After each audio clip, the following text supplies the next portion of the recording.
လွန်ခဲ့တဲ့နှစ်ပေါင်းများစွာကအရှိရွာဆိုတာအခုလိုစီကားနေတာမျိုးမဟုတ်ပါဘူးတောနယ်ကြီးတွေဝိုင်းရံထားပြီးလမ်းမဆက်သွယ်ရေးခက်ခဲတဲ့နေရာတစ်ခုပါအဲ့ဒီရွာမှာပလဲဆိုတဲ့မိန်းကလေးတစ်ယောက်လည်းရှိတယ်သူကရွာမှာအလှပါဆုံးပဲအဲ့ဒီအလှတရားတွေကပဲသူ့ကိုဒုက္ခရောက်စေခဲ့ပါတယ်ပလဲဟာရွာမှာရင်ရေးတိမ်မွေပြီးတော့အိမ်တွေရှိတဲ့မိန်းကလေးတစ်ယောက်ပါတနေ့မှာရွာလူကြီးရဲ့သားမတရားအနိုင်ကျင့်မှုကိုခံလိုက်ရပြီးတဲ့နောက်မှာပလဲရဲ့ဘဝဟာရေစုံမျောသွားခဲ့ပါတယ်မိဘတွေကိုလည်းအဆက်ရစေခဲ့ပြီးတော့ရွာမှာလည်းလူတိုင်းကကြည်တာကိုမခံနိုင်တော့တဲ့အဆုံးမှာပလဲဟာရွာပြင်ကတင်းချိုင်းကုန်းနားကတဲစုပ်လေးထဲမှာတယောက်တည်းသွားနေခဲ့ပါတယ်။တညမှာတော့တောနက်ထဲကကဝေအိုကြီးတယောက်ကရောက်လာပြီးတော့နင်ကလစားချေရှင်လားထာဝရအသက်ရှည်ရှင်လားဆိုတဲ့ကမ်းလှမ်းချက်ကိုပလဲကလက်ခံလိုက်ပြီးသူဟာလူအသက်ဝိညာဉ်ကိုစတေးပြီးသွေးဆုပ်တဲ့ကဝေအတက်ကိုတင်ယူခဲ့တယ်။အဲဒီညကစပြီးပလဲဆိုတဲ့အလှပါလေးဟာတည်ဆုံးသွားပြီးတော့ကဝေမတော်ပလဲအဖြစ်တဖန်မွေးပွားလာခဲ့ပါတယ်။တော်ပလဲဆုံးမဖြစ်ပြီးတဲ့နောက်ပိုင်းပထမဆုံးဒုက္ခရောက်တာကသူ့ကိုအနိုင်ကျင့်ခဲ့တဲ့ရွာကလူကြီးသားပါတမန်နဲ့မှာတော့ရွာလူကြီးသားကိုရွာလေလမ်းမပေါ်မှာတည်ဆုံးနေတာကိုတွေးလိုက်ရတယ်ထူးဆန်းတာက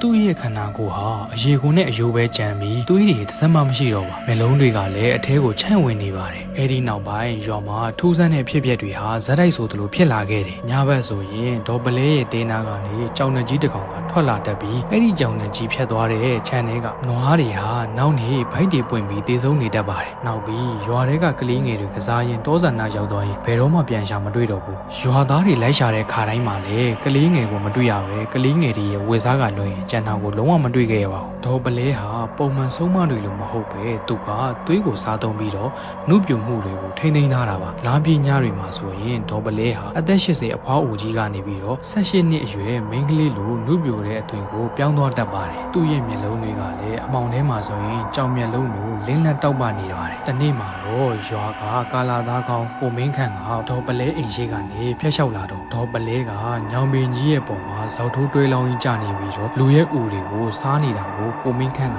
မြင်လိုက်ရပါတယ်ဒီမြင်ကွင်းကိုမြင်သွားပြီးတဲ့နောက်ကိုမင်းခန့်တယောက်ဟာညဘက်တွေဆိုအိတ်မပြောတော့ပဲဒီမြင်ကွင်းကြီးကိုပဲပြန်မြင်အောင်ပြီးတော့ထထအော်နေတတ်ပါတယ်ဒီအဖြစ်အပျက်တွေကိုတီးမခံနိုင်တော့တဲ့နောက်ရွာသားတွေကလက်နက်တွေမိတုပ်တွေကင်ပြီးဒေါ်ပလဲရဲ့တဲကိုဝိုင်းလိုက်ကြတယ်ရွာကအင်းစရာကြီးဦးဆန်ပေးကလည်းအင်းကွက်တွေကိုယူကရွာသူရွာသားတွေရဲ့နောက်ကိုလိုက်ခဲ့ပါတယ်ထွက်ခဲ့စမ်းကဝေမဒီနေ့နင့်ကိုအပိသက်ရလိမ့်မယ်ဒေါ်ပလဲကလည်းတဲတဲကနေတဟားရီပြီးထွက်လာခဲ့တယ်